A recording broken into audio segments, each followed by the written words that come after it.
నమస్తే. Welcome to I dream. మన సనాతన ధర్మం యొక్క విలువలని రోజు రోజుకు ఎంతోమంది పెద్దవాళ్ళు ఇలా ఉండాలి, అలా ఉండాలి, మన ధర్మం ఇది చెప్పింది, మనం ధర్మ మార్గంలో నడవాలంటే ఇవి పాటించాలి అని ఎన్నో రకాల సలహాలు మనకు ఇస్తున్నప్పటికీ అసలు ఆడవాళ్ళ విషయానికి వచ్చేసరికి చాలా రకాల అరాచకాలు అనేవి జరుగుతూనే ఉన్నాయి. మనకు స్వాతంత్రం వచ్చింది, ఆడది అర్ధరాత్రి కూడా తిరిగే అంత స్వాతంత్రం వచ్చింది అని అనుకోవటం వరకే కానీ నిజంగా స్వాతంత్రం అనేది రాలేదనే చెప్పాలి. చిన్న చిన్న 6 నెలల పసికందుల పైనుంచి కూడా తీసుకుంటే ప్రతి ఒక్క ఆడదైతే చాలు ఏదైనా చెయ్యొచ్చు అనే ఒక రోజుకి ఇప్పుడు ఆడదాని పరిస్థితిని దిగజార్చేస్తున్నారు. అసలు ఇదంతా ఎందుకు జరుగుతోంది?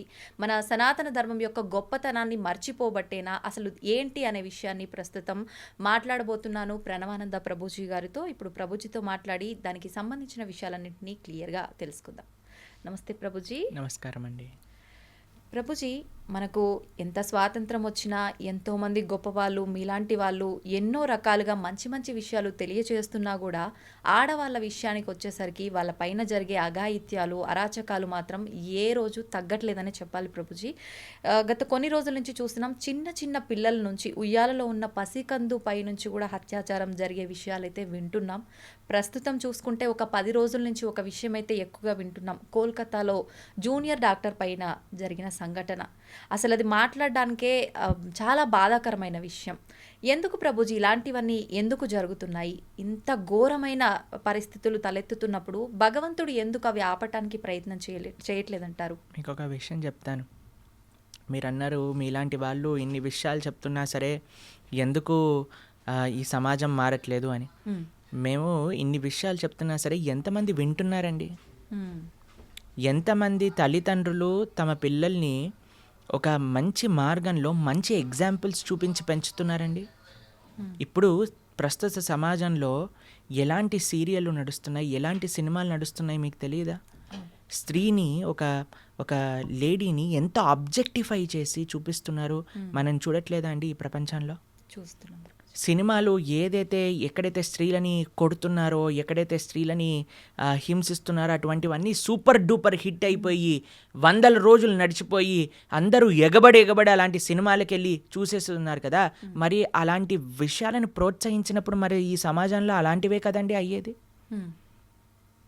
మనం ఇంత ప్రార్థన చేస్తూ ఎన్నిసార్లు మనం ఇప్పుడు మిమ్మల్ని మేము ఎలా పిలుస్తాం చెప్పండి? మాతాజీ అని పిలుస్తారు. మాతాజీ అని పిలుస్తాం, అంతేనా? ఎప్పుడైతే మనము ప్రతి ఒక్క స్త్రీని అమ్మ అనే ఒక పేరుతో గౌరవిస్తామో అప్పుడు ఎటువంటి ఇలాంటి భావన రాదండి. ఏ సినిమాలో మీకు ఇలాంటి భావన చూపిస్తున్నారండి? లేదు ఎక్కడ. ఏ సీరియల్ కానీ, ఏ టీవీ ఛానల్లో కానీ, ఏ మూవీ క్రియేషన్లో కానీ స్త్రీ పైన గౌరవము, రెస్పెక్ట్ అనేది ఉంటుందా? ఎంత ఈజీగా ఈ ఒక స్త్రీ అనేది నీ ఎంజాయ్మెంట్ కోసమే పుట్టింది కాబట్టి నువ్వు ఏదైనా చేసుకోవచ్చు. కొట్టినా పర్వాలేదు, తిట్టినా పర్వాలేదు, ఏదైనా పర్వాలేదు, ఎవ్రీథింగ్ ఈజ్ నార్మల్ అని లక్షల కోట్లు మీరే ఇచ్చి మీ పిల్లల్ని మీరు తీసుకెళ్ళి ఆ సినిమాలను ప్రోత్సహించి ఈరోజు ఇలాంటివి అయినా ఇప్పుడు ఎందుకు అవుతున్నాయి అని మనం ఎలా అడుగుతాం చెప్పండి? మీకు ఒక విషయం చెప్తాను. శాస్త్రంలో ఒక విషయం చెప్పున్నారు. మాతృవత్ పరదారేషు పరద్రవ్యేషు లోష్టవత్ ఆత్మవత్ సర్వభూతేషు యః పశ్యతి స పండితః. నిజంగా ఒక వ్యక్తి మంచివాడవుతే, నిజంగా చెప్పాలంటే మగవాడు అని అనాలి అని అంటే మాతృవత్ పరదారేషు, తన భార్య తప్ప మిగతా వాళ్ళందరినీ కూడా ఒక మాతృ స్వభావంతో చూడాలి. మాతృవత్ పరదారేషు పరద్రవ్యేషు లోష్టవత్, వేరే వాళ్ళ యొక్క ధనాన్ని చెత్తతో సమానంగా చూడాలి. నీకెంత భగవంతుడు ఇచ్చాడో అది నాది, వేరే వాళ్ళ ధనం నాకు అవసరం లేదు. ఆత్మవత్ సర్వభూతేషు, నువ్వు ఎలా ట్రీట్ చేయాలి నిన్ను అని అనుకుంటున్నావా అలా వేరే వాళ్ళని ట్రీట్ చేయి నువ్వు ఫస్ట్. అలాంటి వాడు నిజమైన ధీరుడు అని మన శాస్త్రములు చెప్తున్నాయి. ఈ భావన మీరు ఎక్కడైనా సినిమాలో చూసారా? ఎక్కడైనా సీరియల్లో చూసారా? ఎక్కడైనా టీవీలో చూసారా? లేదు. ఎంటర్టైన్మెంట్ పేరుతో ఈరోజు మొత్తం చిన్న చిన్న పిల్లల యొక్క మనస్సు నుంచి మొత్తం కరప్ట్ చేసేస్తే, ఇప్పుడు చెప్పండి, తప్పు చేసేవాడికి తెలియదా ఇప్పుడు ఒక మర్డర్ చేయటం తప్పు, ఒక స్త్రీని అవమానించటం తప్పు, లేదా ఈవ్ టీజింగ్ తప్పు, ఇవన్నీ తప్పు అని చేసేవాడికి తెలియదా అండి? ఎందుకు చేస్తున్నాడు? ఎందుకంటే వాడు చూసే విషయాలన్నీ కూడా ఉన్నాయి, అది నార్మల్ అనుకుంటున్నాడు. లేదా చేస్తే ఏముంది, లేదా ఇంకొక విషయం ఏంటంటే తన ఇంద్రియాలను కంట్రోల్ చేసుకోలేక చేస్తున్నాడు. ఇప్పుడు మీకు ఒక విషయం చెప్తాను. తప్పు చేసేవాడికి తెలిసి తప్పు చేస్తున్నాడు అని అంటే తన ఇంద్రియ నిగ్రహం లేకపోయింది. ఎందుకు ఇంద్రియ నిగ్రహం లేకపోయింది? ఎందుకంటే ఆయనకి ఎటువంటి ఆధ్యాత్మిక బ్యాకప్ లేదు. ఓకే. మనం పెంచేది కేవలం సుఖం సుఖం సుఖం. నానా చదువుకో, బాగా చదువుకుంటే ఏమొస్తుంది, సుఖపడతావు. కాబట్టి మనం ఎప్పుడైతే సుఖం సెంట్రిక్గా పెంచుతున్నామో వాడు అనుకుంటాడు ఇది కూడా నాకు సుఖమే కదా. ఒక స్త్రీని అవమానించినందుకు దుర్యోధనుడు తొడలు విడిగి కురుక్షేత్ర యుద్ధంలో పడిపోతే కనీసం చూసేవాడు కూడా లేకపోయాడు. రావణాసుడికి 10 తలలు తెగి కింద పడిపోయాయి. మండోదరచి నీ కర్మ వల్ల నువ్వు ఇలా తయారయ్యావురా నీచుడా అని తిట్టింది లాస్ట్కి. అలాంటి పరిస్థితి వస్తుంది. ఎవరైతే రామాయణ భాగవతాలు చెప్పి పెంచుతారో నాన్న ఇలాంటి తప్పులు చేస్తే ఇలా అవుతుంది. మీకు ఒక విషయం చెప్తానండి, ఈ విషయం చాలామంది అంగీకరించకపోవచ్చు. జనరల్ విషయంగా మనం మాట్లాడుకుంటే మగవారిది ఎంత బాధ్యత ఉన్నదో ఇలాంటి తప్పులు చేయకుండా. ఇప్పుడు ఇది ఒక ఈకో సిస్టమ్ అండి. మనం లాస్ట్ టైం కూడా మాట్లాడుకున్నాం. ఒక తప్పు జరగకూడదు అని అంటే ఒక వ్యక్తి పైన డిపెండ్ అవ్వకూడదు, మొత్తం ఒక సొసైటీ పైన డిపెండ్ అయి ఉంటుంది. తల్లిదండ్రులు ఎలా పెంచుతున్నారు, మనం చూపించే సినిమాలు, సీరియళ్ళు, వాళ్ళకి ఎక్స్పోజర్ ఏమని ఉన్నది, తర్వాత మన యొక్క ఫ్రెండ్ సర్కిల్ ఎలా ఉన్నది. ఇంకొక విషయం చెప్తాను, ఎంత పురుషుడికి ఎంతైతే ఇంద్రియ నిగ్రహం ఉండాలో, ఎంత రెస్పెక్ట్ఫుల్ యాటిట్యూడ్ ఉండాలో, అంతే ఒక స్త్రీకి కూడా ఆ రకమైన గౌరవం, ఒక డిస్టెన్స్ మెయింటైన్ చేయడం అనేది తెలుసుకోవాలి. ఇలాంటి కేసుల గురించి మాట్లాడట్లేదండి, జనరల్ సొసైటీ గురించి మాట్లాడుతాం. ఎవరికి ఏ హద్దు ఏంటి అని తెలుసుకోవాలి మనం. ఇప్పుడు మీకు ఒక విషయం చెప్తాను, మీరు ఆశ్చర్యపోతారు. ఇప్పుడు నేను కాషాయ వస్త్రం వేసుకున్నాను, భగవంతుడి యొక్క సేవలో ఉన్నా. మేము ప్రోగ్రామ్కి వెళ్ళినప్పుడు కూడా కొంతమంది మమ్మల్ని ప్రభుజీ మీరు మమ్మల్ని పెళ్లి చేసుకుంటారా అని అడిగిన వాళ్ళు కూడా ఉన్నారు, తెలుసా మీకు? అలా ఎలా అడుగుతారు ప్రభుజీ అసలు? అదే నేను చెప్తున్నాను. అందుకే మేము ఎప్పుడు కూడా ఒంటరిగా ఏ ప్రదేశానికి వెళ్ళాం. ఎప్పుడైనా సరే మా డివోటీస్ మాతో పాటు పట్టుకొని వెళ్తాం అనమాట. ఎందుకంటే ఈరోజు వాళ్ళకి ఆ రెస్పెక్ట్ లేదు. నేను చూశాను స్వయంగా, కాబట్టి మీకు చెప్తున్నాను. కాబట్టి మనం చాలా జాగ్రత్తగా ఉండాలండి. అందుకే మేము ఎప్పుడు ఎవరితో ఒంటరిగా ఏ స్త్రీతోటి మాట్లాడాం. మీరు మమ్మల్ని గమనించారనుకోండి, ఎప్పుడు కూడా ప్రతి ఒక్కరిని మాతాజీ అని పిలుస్తాం. కాబట్టి ఆ భావన మాకు నిరంతరం ఉంటుంది. కాబట్టి ఎవరైనా స్త్రీని చూసేసరికి ఒక మాతృభావన మా లోపల కలుగుతుంది అనమాట. ప్రణామం చేస్తాం. కాబట్టి ఇప్పుడు చూడండి, ఒక హద్దును మెయింటైన్ చేస్తాం. కొన్నిసార్లు మాతో ఫోటో దిగాలి అని వచ్చినప్పుడు కూడా మేము వెంటనే పక్కకి జరిగి నమస్కారం చేస్తాం. అవునా కాదా చెప్పండి. ఎందుకు అని అంటే ఆ హద్దు అందరూ మెయింటైన్ చేయాలి, ఒక పురుషుడే కాదు, ఒక స్త్రీ. ఏ విధంగా అంటే మన యొక్క వస్త్రధారణ ఎలా ఉన్నది, మనం ఎంత క్యాజువల్ అయిపోతున్నామో, ఎంత డిస్టెన్స్ చేస్తున్నాం అనేది చాలా ముఖ్యంగా చూడాలండి. కాబట్టి మీరు ఏమంటాం, ఒక పెనం పైన, కాలుతున్న పెనం పైన వెన్న వేశారనుకోండి, కరుగుతుందా లేదా చెప్పండి? ఏయ్ నేను కాలుతాను కానీ నువ్వు కరగొద్దు అని అంటారా? వెన్న ఆగగలుగుతుందా అండి? సాధ్యపడదు. కాబట్టి మనం ఈ హద్దును మెయింటైన్ చేయాలి ఒక స్త్రీ యొక్క అందుకే మన సనాతన ధర్మం is a very beautiful society అండి. ఎలా స్త్రీలు ఎలా ఉండాలి, పురుషులు ఎలా ఉండాలి, నీ యొక్క బాధ్యత ఏంటి, నీ యొక్క బాధ్యత ఏంటి, ప్రతి ఒక్కళ్ళకి వాళ్ళ వాళ్ళ బాధ్యతలు చెప్పారండి. రాముడు ఏకపత్ని వ్రతం చేశాడు ఆయన. అలా సీతమ్మ తల్లి అంత పతివ్రత వ్రతం ఆవిడ చేసేది. ప్రతి ఒక్కరికి వ్రతం ఉన్నదండి. పురుషుడికి ఉన్నది, స్త్రీకి ఉన్నది. లేదు పురుషుడు ఒక్కడే చేయాలి, స్త్రీ నేను ఎలా ఉన్నా పర్వాలేదు అని మనం అనకూడదు. అలా అని వాళ్ళు ఏదైనా పర్వాలేదు మనకు బానిసలు అని వీడు అనుకున్నాడు అనుకోండి, పరమ చండాలమైన ఆలోచన అది.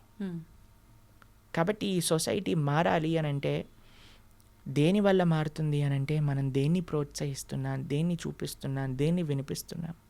అవును. మీకు ఒక విషయం చెప్తాను. రామాయణం సీరియల్ చూపించినప్పుడు ఎప్పుడైతే ఫస్ట్ టైం రామాయణ సీరియల్ భారతదేశంలో చూపించారో క్రైమ్ రేట్ ఆటోమేటిక్గా తక్కువైపోయిందట. ఎందుకంటే అందరూ రామాయణాన్ని చూస్తున్నారు, అందరూ అందులో ఉండే మంచి విలువలను చూపిస్తున్నారు. దాని తర్వాత ఎప్పుడైతే మీకు ఒక విషయం చెప్తాను, మీరు చాలా ఆశ్చర్యం అనుకోవచ్చు, ఎందుకు ప్రభుజీ సీరియళ్ళని సినిమాలని ఇలా అంటున్నారు అని అంటే దాని యొక్క ప్రభావం ఉంటుంది. రీసెంట్గా మేము ఒక వీడియో చూసాము, అందులో ఒక చిన్న పిల్లవాడిని అడుగుతున్నారు, ఇంత చిన్న వయసు నీది గుట్కా తింటున్నావు, ఏం అవ్వదా నీకు అని అంటే, హీరోకి ఏమవ్వంది నాకెందుకు అవుతుంది అని అన్నాడు. అయితే ఆ హీరోకి ఎందుకు అవుద్ది అంటే ఆయన తింటున్నాడు కదా, యాడ్లలో ఆయనను చూసే నేను తిన్నా. ఎందుకంటే ఏదైతే చూపిస్తుందో అండి దాని మన పైన ప్రభావం ఉంటుంది. మీకు ఒక విషయం చెప్తాను, మొన్న నేను ఒక రీసెర్చ్ పేపర్ చదివాను, అందులో 52% స్మోకింగ్ ఆన్ స్క్రీన్ పైన చూసి పిల్లలు స్టార్ట్ చేశారట. 52% smokers have seen it on screen. సగానికి ఎక్కువ మంది అప్పుడు నేర్చుకున్నారట. ఇది ఒక అమెరికాలో ఒక రీసెర్చ్ పేపర్, మీరు టైప్ చేయండి ఇంటర్నెట్లో మీకు దొరుకుతుంది. అందుకే మేము చెప్తున్నాం, పిల్లల్ని బాధ్యతాయుతంగా పెంచండి, అటు ఆడపిల్లైనా మగపిల్లవాడే. సంస్కారములు నేర్పించండి. ఫ్యాషన్ అని వెస్ట్రన్ సొసైటీ యొక్క ఫ్యాషన్ని భారతదేశం, మీకు ఒక విషయం తెలుసా అండి, అమెరికాలో పాశ్చాత్య దేశంలో 10-15 పెళ్ళిళ్ళు చేసుకుంటూ పెళ్ళి డైవర్స్, పిల్లవాడు ఎవరు తండ్రో తెలీదు, ఎక్కడో తెలీదు, ఆడవాళ్ళు మొత్తం కూడా బాధపడుతూ గవర్నమెంట్ డబ్బులు ఇస్తే దాంతో బ్రతుకుతూ మెంటల్ హెల్త్తో ప్రాబ్లం అయ్యి ఎన్ని రకాల నానా అఘాయిత్యాలకి గురవుతున్నారు అనేది మీరు పాశ్చాత్య దేశాన్ని అనుకరిస్తే పాశ్చాత్య దేశంలో ఎలా ఉందో ఒకసారి అర్థం చేసుకోండి.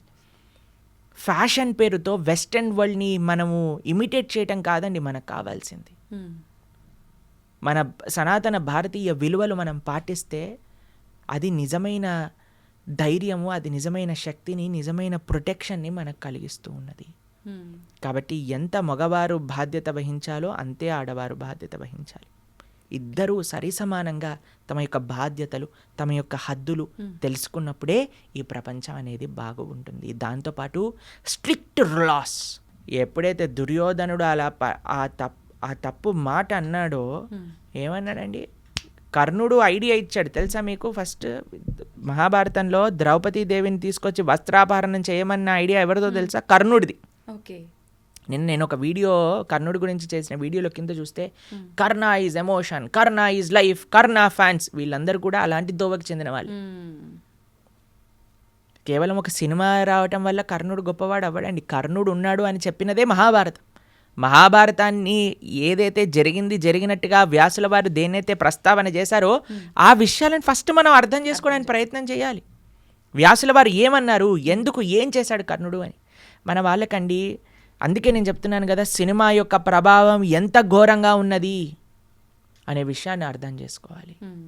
కాబట్టి ఈ విషయాన్ని మళ్ళీ మీకు ప్రస్తావన చేస్తున్నా. కర్ణుడు అంటున్నాడు, ధర్మమా, నేను రథచక్రాన్ని తీస్తున్న కృష్ణ ఆగాలి, నా పైన బాణం వేయకూడదు అని అంటే ద్రౌపదీదేవిని వస్త్రాపహరణం చేయటం చెప్పటం ధర్మమా నీదిరా? కాబట్టి నీలాంటి ధర్మాధర్మ విచక్షణ లేని వాడికి మేమేంటి ధర్మం చూపించా, వెయ్యి అర్జున బాణము అని అన్నాడు. కాబట్టి ఎవరైతే ఇలాంటి తప్పులు చేస్తారో వాళ్ళకి కఠినమైన ఘోరమైన శిక్ష వేస్తే మిగతా వాళ్ళందరూ భయపడాలి. అలా ఉండాలండి. కాబట్టి గవర్నమెంట్ స్ట్రిక్ట్ యాక్షన్, ఇంకా యాక్షన్ తీసుకోకుండా వాడిని ఏదో కాపాడాలని చూస్తున్నారు కదా, అలా కాకుండా స్ట్రిక్ట్ యాక్షన్ అనేది తీసుకోవాలి. అప్పుడే ఈ యొక్క సొసైటీ అనేది బాగుపడుతుంది. నిజంగా ప్రభుజీ, కఠినమైన శిక్ష పడాలి అని మనం అనుకుంటున్నాం, కానీ చాలామంది ఇలాంటి ఘోరాలు చేసిన వాళ్ళు స్మూత్గా తప్పుకుంటున్నారు, ఎటువంటి శిక్షలు పడకుండా చాలా మందిని చూస్తున్నారు. అదే కదండి, అలా ఉండకూడదు. కఠినమైన శిక్ష నిజంగా చెప్పాలంటే అందరి ముందు కానీ వాడిని శిక్షిస్తే ఇంకొకటి భయపడి తీరాలన్నమాట. ఎక్కడైతే ఇలాంటి వాళ్ళకి ఏమి పెద్ద పెద్ద కోర్టు చుట్లు తిప్పటాలు అవి ఇవి అన్నీ చూపించటాలు ఏం లేదండి. తప్పు చేశాడంటే అందరి ముందు శిక్ష వేసేయాలి, అయిపోతుంది అంతే. అప్పుడు కానీ ఈ ప్రపంచం అనేది ఒక భయం అనేది ఎంత భయపెట్టినా ఏదైనా అండి, చివరికి మనం మాత్రం అక్కడ భయపెట్టి ఇక్కడ దాన్నే మనం ఎంతో హ్యాపీగా చూపిస్తూ ఉన్నామనుకోండి, దానివల్ల ఏమీ లాభం లేదండి, మార్పు లేదండి. కాబట్టి మీకు తెలుసు మేము ఏ సినిమాల గురించి మాట్లాడుతున్నామో. కాబట్టి అలాంటి సినిమాలు నడిచినన్ని రోజులు ఆ సినిమాలన్నింటినీ కూడా మనం చాలా ఎంజాయ్ చేసి చూసినన్ని రోజులు మనం ఏమంటున్నాం ఇండైరెక్ట్గా నాకు పర్వాలేదు అని అంటున్నాం. ఆ భావన మన లోపల ఉండకూడదు. అంతే. హరే కృష్ణ. హరే కృష్ణ ప్రభుజీ, నిజంగా చాలా చక్కగా వివరించారు. ప్రతి ఒక్కరు కూడా మీరు చెప్పిన విషయాలు పాటిస్తే ఖచ్చితంగా మార్పు ఉంటుంది. ధన్యవాదాలు ప్రభుజీ. హరే కృష్ణ.